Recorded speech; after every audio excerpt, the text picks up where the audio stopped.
E aí, terceiro ano, vamos dar continuidade aí em relação à hidrografia da nossa última aula, né? Aí, como eu passei algumas bacias hidrográficas do Brasil, eu estou mostrando para vocês aí mais ou menos um mapa mundi, né? Mas mostrando as bacias hidrográficas do mundo inteiro, beleza? Tanto na Ásia, com a Austrália, na Europa, na África ali e parte da Ásia, né? Ali no norte, no sul da América, aqui na América do Sul. Então, cada número disso aí representa uma bacia hidrográfica importante em uma parte do continente. Beleza? Alguns aqui a gente acaba falando do Rio Níger, o Congo, né? A Amazônia, o Paraná. Então aqui o Volga, o Obe, pega lá na Ásia. Então a gente acaba tendo, para vocês terem, achei legal colocar, para vocês terem uma noção aí de onde está localizada algumas bacias hidrográficas, beleza? Vamos lá. Quando eu entro no assunto de hidrografia, não sei se eu já falei isso com vocês, mas vocês acham que pode faltar água doce, né, no planeta? Pode sim, como eu já falei essa parte aqui, que muitas das vezes a Terceira Guerra Mundial pode ser por falta dessa carência aí de água potável no planeta, né? Muitos países têm até guerra, isso eu já até comentei com vocês, se eu não me engano, na aula anterior. Assim, a água não vai acabar, mas a água potável, ela corre o risco sim de acabar, né? Então acaba sendo um dos maiores problemas, né? Porque a gente tem sorte de ser um país com bastante rios, então isso facilita muito a nossa vida, mas nos outros continentes, outros países, a gente já sabe que a realidade é completamente diferente, beleza? Então, vamos lá. Tipos de rio, né? A gente vai falar inicialmente, mas primeiro tem que falar que são rios. São cursos naturais de água que acaba se deslocando de um ponto, que acaba sendo mais alto, e esse ponto mais alto é a nascente, e até chegar na sua foz, onde ela termina, que ela acaba desaguando ou em um lago, em um outro rio, ou no mar, né? Muitas das vezes. Então, ele acaba que se desloca de um ponto a outro, beleza? Esses cursos de água, conforme a sua frequência com que a água acaba ocupando, né, acaba ocupando as drenagens, e ela pode ser classificada em alguns tipos de rios, que são os perenes, os intermitentes, que são chamados temporários, mas também a gente pode chamar o efêmeros, tá? Então vamos falar de cada um deles, beleza? O primeiro que eu vou falar são os rios perenes. São rios que contêm água o tempo todo, durante todo o ano, né? E não secam. Eles são alimentados por escoamento superficial ou subsuperficial, né? Esse último proporciona a alimentação contínua, fazendo com que o nível do lençol freático, né, o lençol subterrâneo, nunca fique abaixo, né, do nível do canal. A maioria dos rios do mundo, eles são perenes. Então, a maior parte dos rios existentes no mundo, eles não secam, eles têm água durante todo o ano. Os temporários, que também são chamados intermitentes, é o oposto. São rios, né, por onde ocorre a água por uma ocasião de estação de chuva, porém, em período de estiagem, ele seca, ele desaparece. Então, por isso que é chamado de temporário, que eles aparecem em períodos do ano, geralmente quando chove, né? Os rios intermitentes, eles também são chamados de temporários, são alimentados pelo escoamento superficial ou também o superficial, e eles desaparecem temporariamente no período de seca, porque o lençol freático, né, se torna mais baixo que o nível do canal, daquele nível para chegar à superfície, e aí a sua alimentação acaba deixando de acontecer, cessa, né? Ela acaba. Então existe uma diferença entre os rios perenes e os rios temporários. Isso aí provavelmente vocês viram no sexto ano e no primeiro ano do ensino médio também. Temos também os rios efêmeros. Eu vou mostrar a imagem de cada um depois, tá?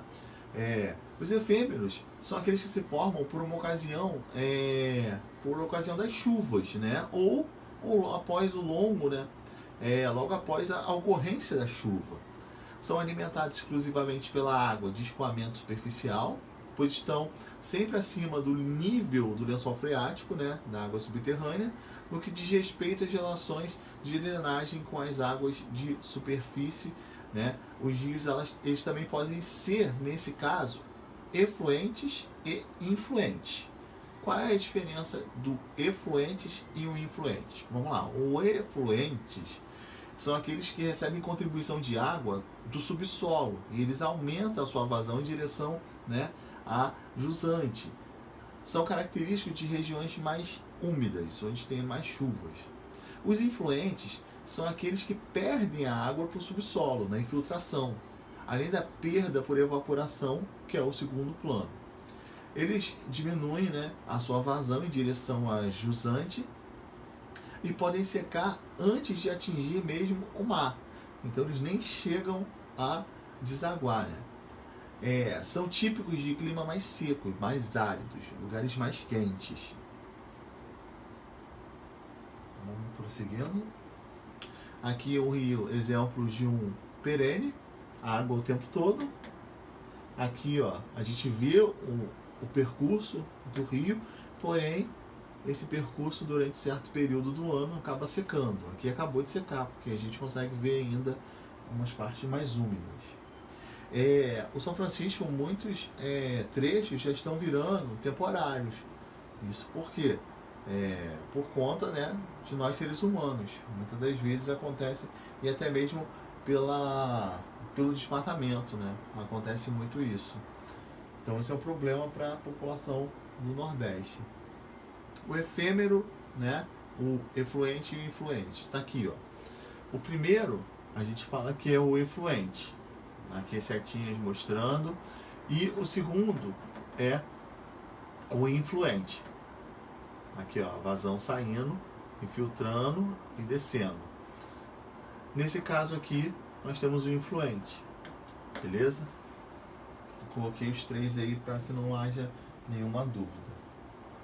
Temos também, galera, as águas subterrâneas, né? São aquelas que estão no subsolo do planeta, localizando principalmente em espaços vazios entre a rocha, né? Entre uma rocha e outra, ou até mesmo próximo à superfície. Essas águas, elas são muito importantes, elas têm uma fatia de água doce do planeta que estão presentes principalmente nos aquíferos.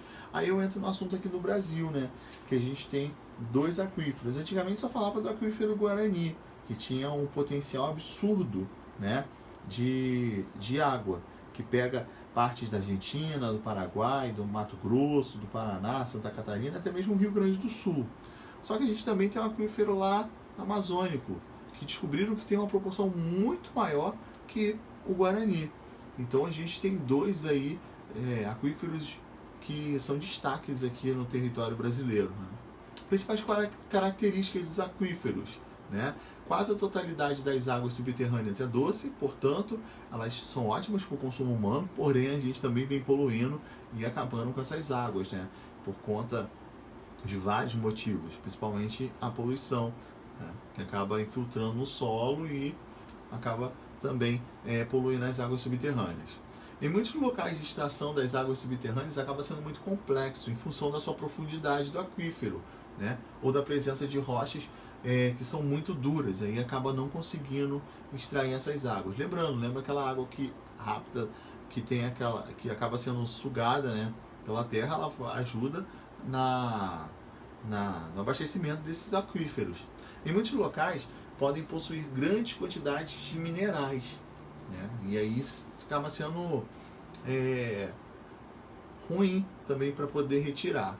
E nesse caso aí dos aquíferos, que a gente acaba no Nordeste principalmente fazendo os poços artesianos, porque quanto mais profundo a gente conseguir, né, escavar, mais a gente vai conseguir chegar próximo dessas águas. E por ser água doce, acaba alimentando, ajudando boa parte de alguns bairros ou até mesmo regiões. Existem países que dependem muito dessas águas subterrâneas. Então, isso é bem importante. Beleza? Então, galera, fico por aqui. Na semana que vem eu termino o nosso conteúdo de hidrografia, porque a gente vai chegar em mais uma avaliação. Beleza? Fico à disposição de vocês aí.